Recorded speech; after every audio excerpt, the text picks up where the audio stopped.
أعوذ بالله من الشيطان الرجيم. بسم الله الرحمن الرحيم. الحمد لله رب العالمين، وبه نستعين على أمور الدنيا والدين، وصلى الله وسلم على سيدنا ومولانا محمد خاتم النبيين وعلى آله وصحبه أجمعين، ولا حول ولا قوة إلا بالله العلي العظيم.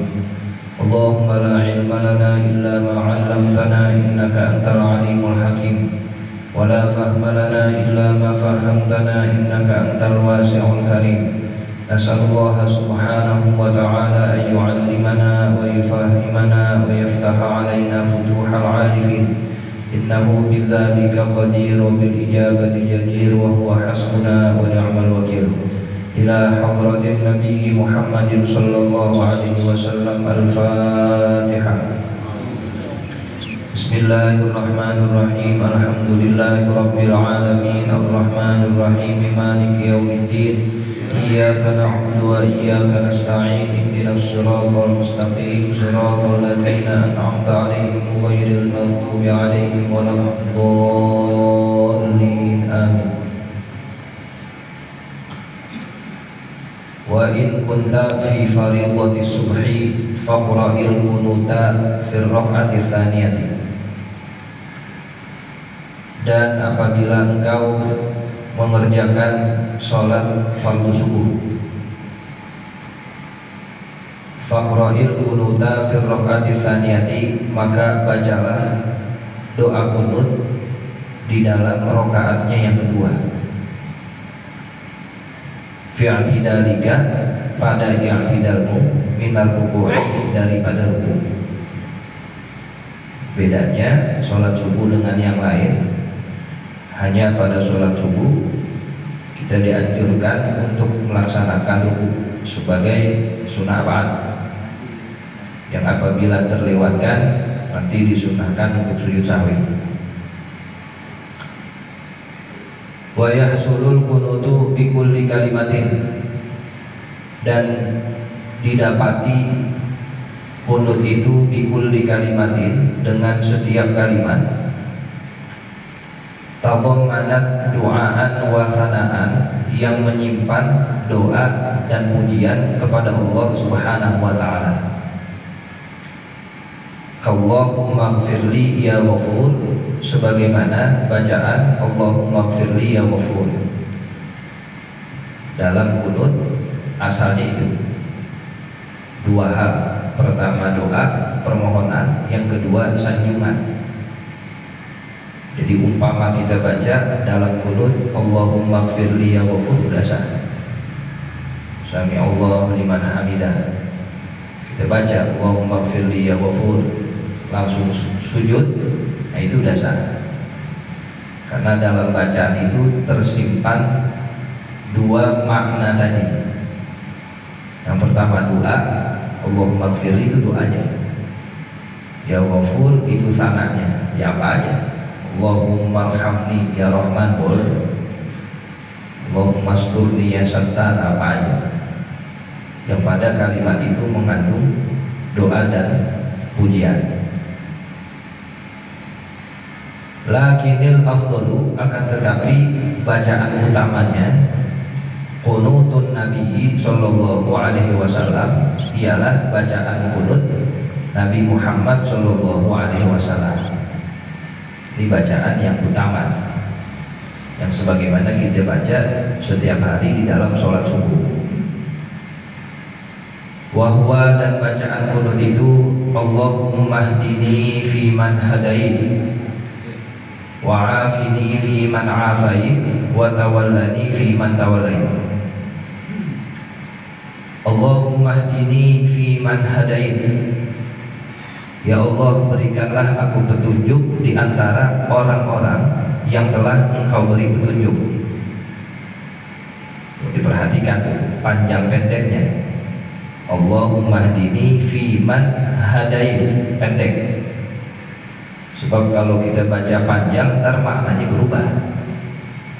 Umpama kita baca Allahumma hdini fi man hadait, itu nanti maknanya berubah dan fatal. Hada wazan fa'ala musyarakah, saling memberi hidayah. Kira-kira ya Allah diberi hidayah dan enggak ujub. Ya, makanya harus diperhatikan yang diberi hidayah kita nih, hamba-hambanya. Allahumma hdini fi man hadait, itu nggak pakai alif.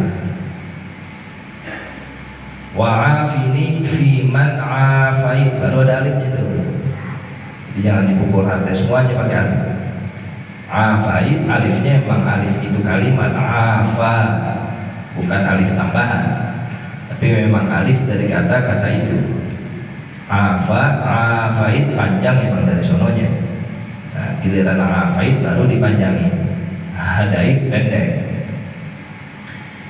Wa afini fi man afait, dan berikanlah aku kesehatan, keselamatan di antara orang-orang yang telah engkau beri keselamatan.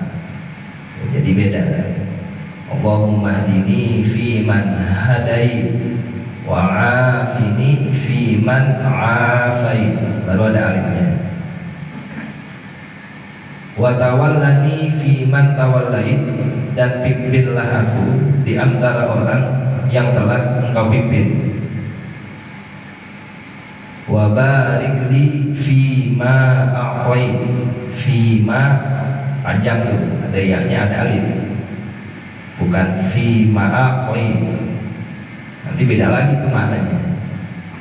Bahasa Arab gitu, nggak boleh sembarangan. Panjang pendeknya kalau kita lepas nanti punya arti lain yang bukan dimaksud oleh Nabi.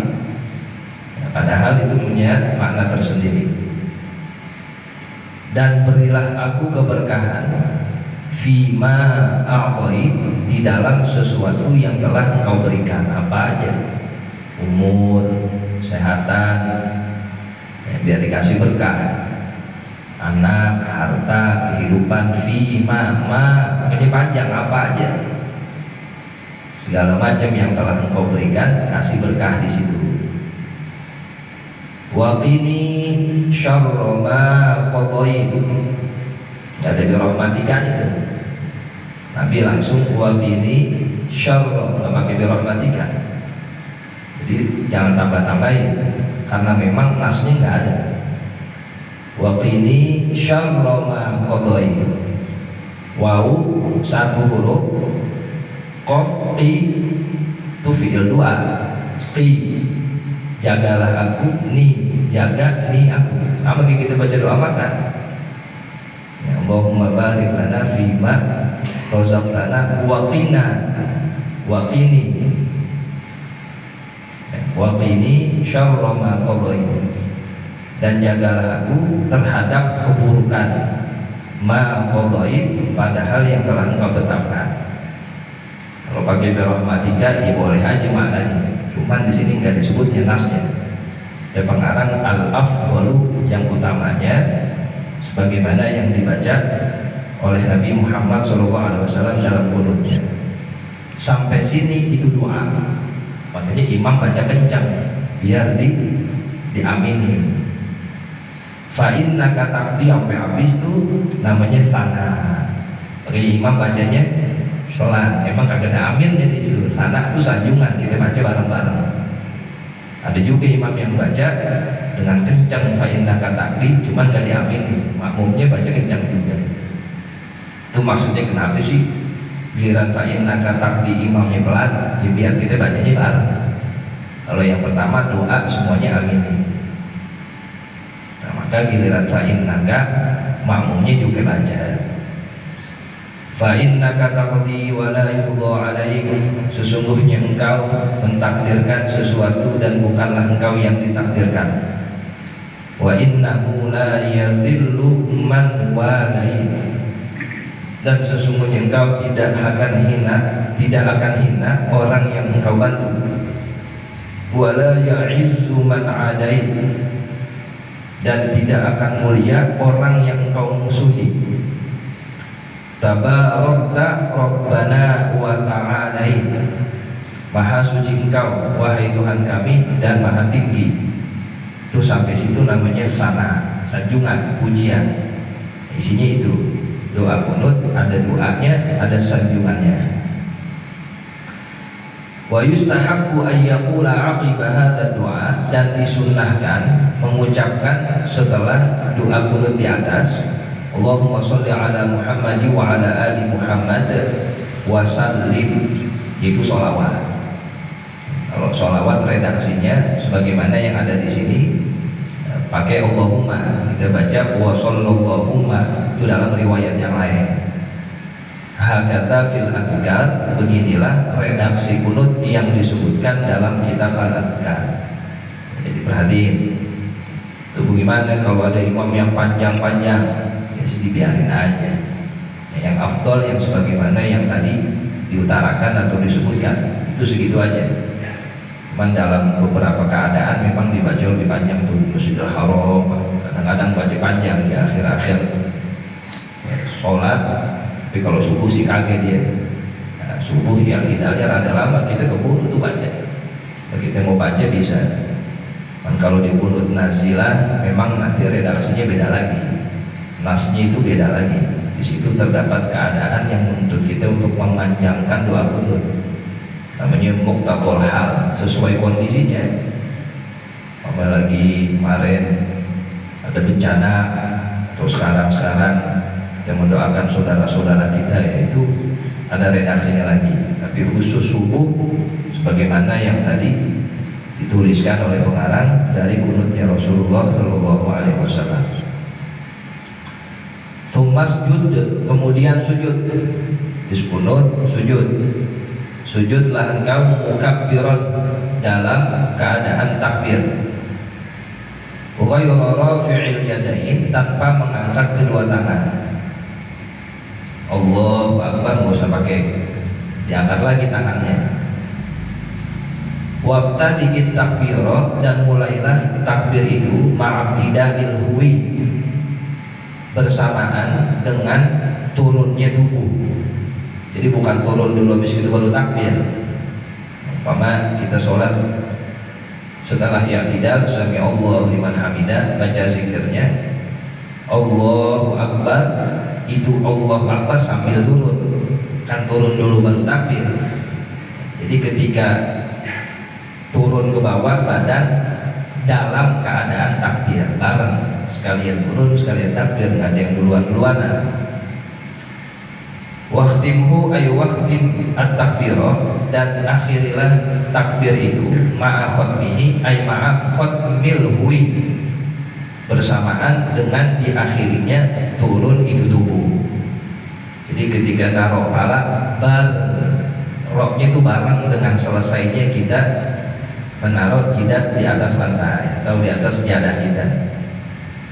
Semua takbir intikal begitu, mulai gerak mulai takbir. Jadi nggak ada yang lebih dulu antara takbir dengan gerakannya. Waqo' awalan 'alal ardi rubbataika mufarraqataini biqadri shibrin. Ini cara sujud nih.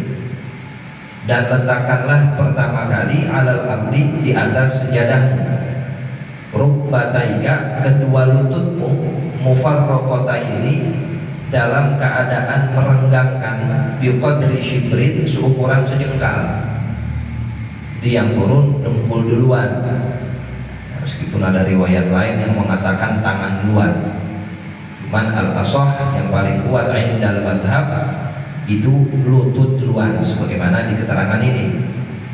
Jadi jatuhin lutut duluan, kagak usah gede-gede yang pengangkang, ya seukuran sejengkal, ya, itu direnggangkan. Tsumma yadaika, setelah itu letakkanlah kedua tangan, baru tangan. Ay kaffaika, maksudnya letakkan kedua telapak tanganmu, maksyufataini, dalam keadaan terbuka, nasyuran asabi'aka, mengembangkan jari-jari tanganmu, magmumatan, yang merapat, muwajjahatan lil qiblati, mengarah ke kiblat, li'annaha li'annal qiblata, bahwasanya kiblat itu asyraful jihad, adalah sepaling mulianya arah. Setelah turun itu dengkul, letakkan kedua tangan kita maksyufah. Maksyufah itu renggang, normal. Kalau munsyaro di mekarin jangan, ya lemesin aja. Jadi nggak begini banget, nggak begini banget.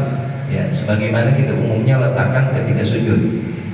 Ya arahin ke kiblat. Memang arah ketika kita sholat. Tsumma jabhataka, kemudian letakkan keningmu, jidat, maksyufatan, dalam keadaan terbuka.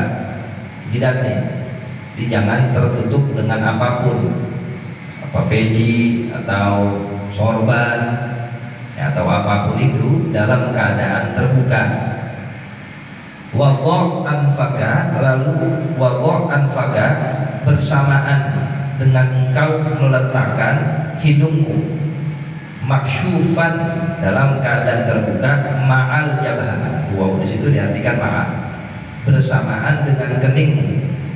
Jadi ketika naruh jidat itu bareng dengan naruh hidung, bukan jidat terus gitu hidung, atau hidung terus gitu jidat, sakit tuh gitu. Bareng, bisa bareng. Jadi ketika selesai kita bisa bareng. Ya. Meskipun ada yang mengatakan jidat dulu habis itu hidung, namun keterangan di sini kita meletakkannya kening atau jidat dengan hidung bersamaan. Nah, cakep lah tuh ulunya kalau sujudnya kalau begitu caranya. Mulai dari gerakan ke bawahnya sambil takbir bareng, lalu diletakkan pertama rukunya, setelah itu tangannya dalam keadaan normal terbukanya, yang terakhir dia letakkan secara bersamaan jidat dan hidungnya bareng.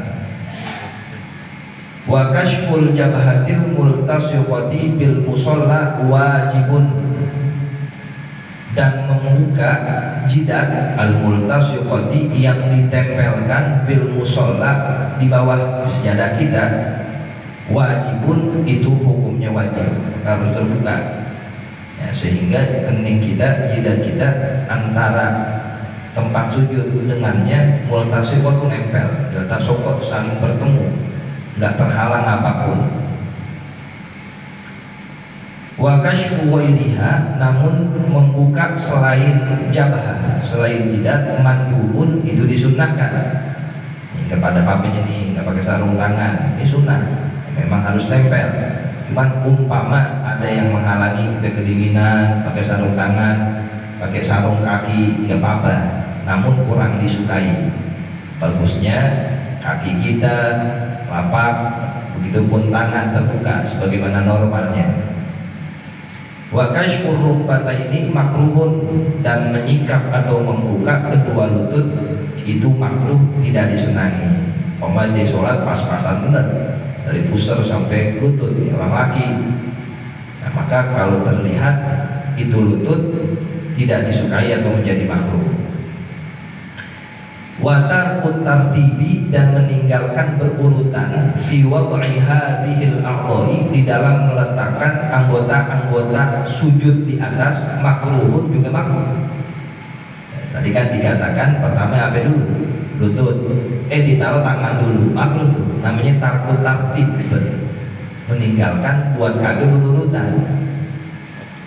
Jadi sebagaimana yang diurutkan di atas, begitulah idealnya, bagusnya seperti itu.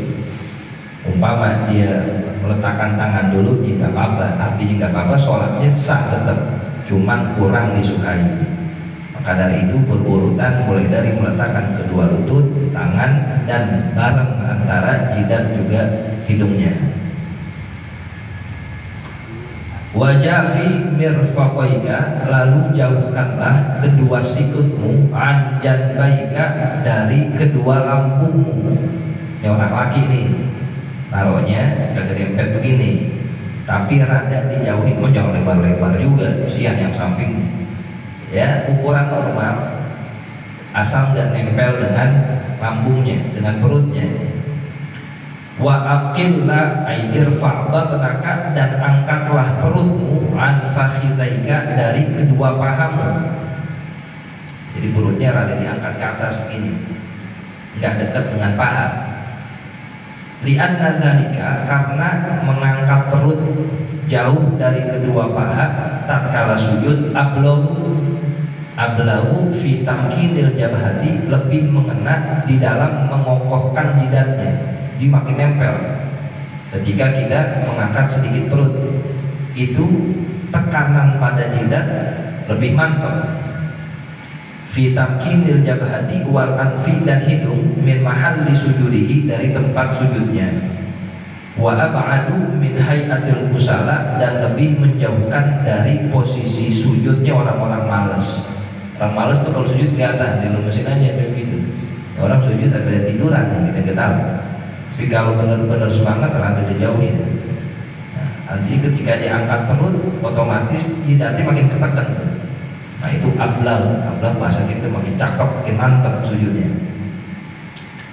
Wal mar'atu, sedangkan perempuan, la taf'alu dzalik, jangan melakukan itu. Kalau perempuan jangan sampai dijauhin antara sikut dengan perutnya. Wa mithlu hal khunsa, begitu pula jangan melakukan itu khunsa. Khunsa orang yang mempunyai kelamin ganda, bukan bencong. Kalau bencong laki asalnya, tetap zakar dia. Kalau khunsa orang yang punya dua kelamin di depannya, ada kelamin perempuan, ada kelamin laki. Begitu pula jangan menjauhkan sikutnya. Li'annahu astarulaha wa ahwatu, karena sesungguhnya tatkala dia tidak menjauhkan sikut dari perutnya, astaru, lebih menutupi laha baginya, bagi itu perempuan atau khunsa, wa ahwatu, dan lebih berhati-hati. Ya, dirapetin kalau perempuan sikutnya ke arah perut. Wa kadzalika rajulul ari, dan begitu juga sholatnya laki-laki yang telanjang.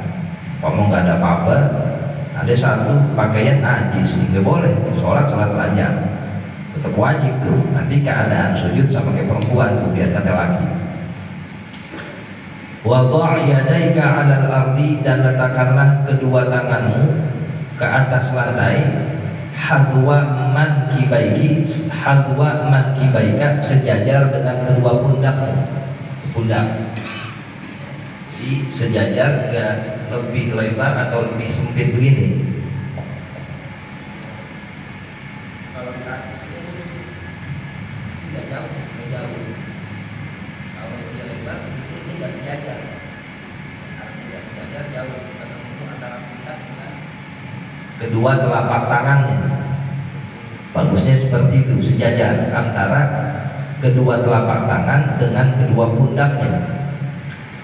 Wala tafrush bi dhammir ra wa yajuzu kasruha. Tafrish boleh. Dan janganlah engkau menelungkupkan zira'aika, lengan hastamu, 'alal ardi, ke atas tempat sujudmu, ke atas tanah, lantai. Kama yaftarishul kalbu, sebagaimana menelungkupkan lengannya anjing.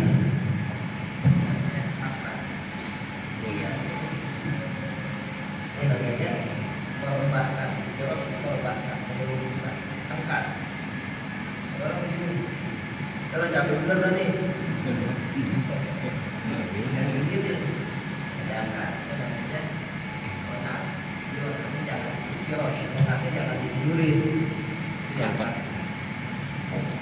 sujud aja banyak banget ilmunya, urusan sujud doang. Jadi tempat paling mahal di dunia itu di tempat sujud.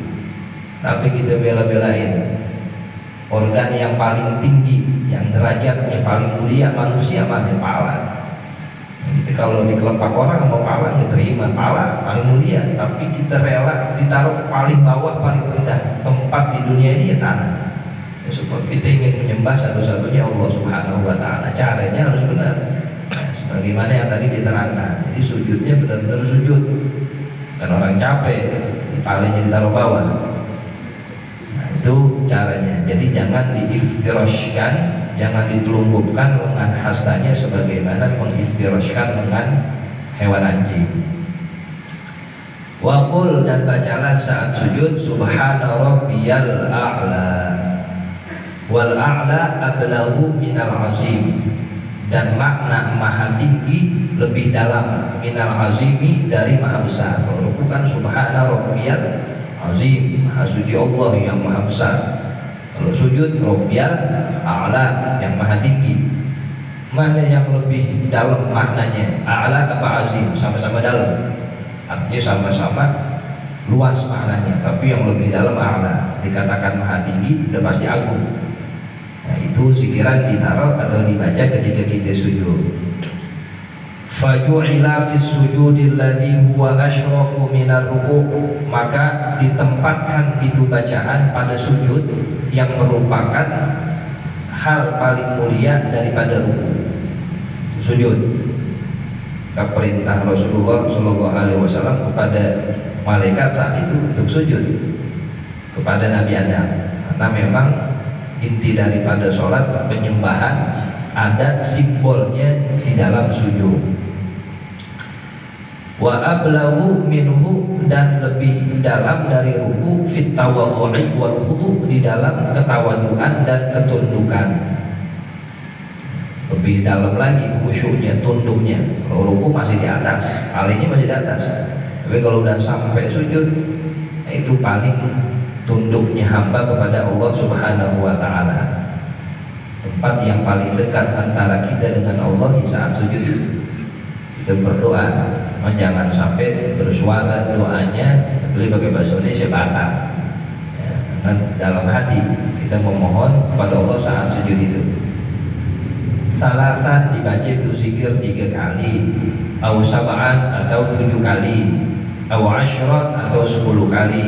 Boleh kita baca subhana rabbiyal a'la 10 kali in kunta munfaridan, kalau sholatnya sendiri, sholatnya munfarid.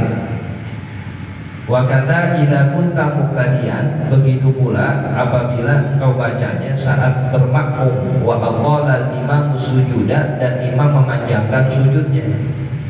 Imam baca lama benar, kita udah rapi 3 kali, baca lagi, jangan diem aja ntar ketiduran, orang salam nih kita tahu. Baca lagi, umpama kita udah 3 kali rapi, imam masih sujud aja, baca terus subhana rabbiyal a'la, subhana rabbiyal a'la wa bihamdi. Li'anna sholata la sukuta fiha, karena di dalam sholat tidak ada diem di dalamnya. Baca yang warid, baca yang memang datangnya itu bacaan dari Rasulullah SAW. Amma law kunta imaman, adapun jika engkau menjadi imam, fala tazid ala salas, maka jangan tambahin itu zikiran bacaan ala salasi atas 3 kali, karena kita bawa rombongan, banyak orang. Ada yang mau kencing, ada yang mau ada urusan. Kalau mau baca banyak, baca surat, baca zikirannya pas lagi sendiri, atau ketika kita imam, makmumnya tahu nih dan rebo kita baca panjang. Umpama kita baca sendiri, baca dalam keadaan imam, ya baca pada umumnya 3 kali. Baca surat yang agak panjang-panjang, karena dalam orang sholat itu banyak yang mempunyai hajat, kebutuhannya dalam hal apapun.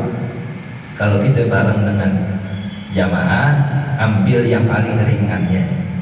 Lagi tahlil, doanya jangan panjang-panjang ya, sampai 10 lembar dibaca ya. Ini orang urusan banyak nih, udah setengah 10, jam 10 malam bahas ya, sekedarnya aja. Lagi khotib sepanjang-panjang.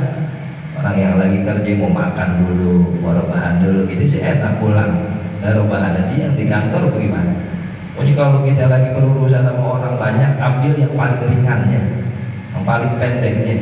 Kita aja kalau lagi jamaah dengar khotib, ya sampai kita sumpahin dalam hati, gimana kita jadi khotib? Ya ringan-ringan aja. Kalau takbir akbar sih 3 jam gak apa-apa, orang ngambil minum, ngambil makan roti, lagi Jumatan. Ya, yang ringan-ringan aja. Ini semua dalam keadaan kita. Sahabat pernah ditegur baca kelamaan, tapi Nabi belum pernah tegur ada sahabat yang bacanya pendek, gak ada. Sekali diaduin, ya Rasulullah, ini sholat orang baca kulhu mulu, emang apa orang baca kulhu mulu di demen ya. Ada satu sahabat baca kepanjangan, dikatakan afattanun anta, kamu buat fitnah, baca lama benar.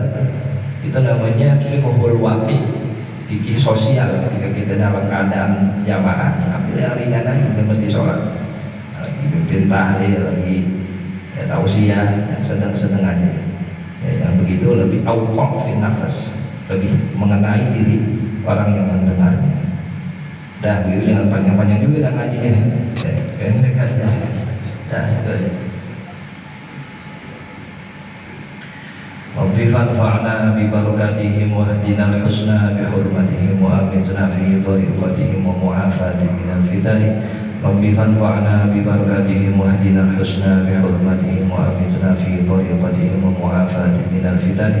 Rabbi fanfa'na bi barakatihim wahdina al-husna bi hurmatihim wa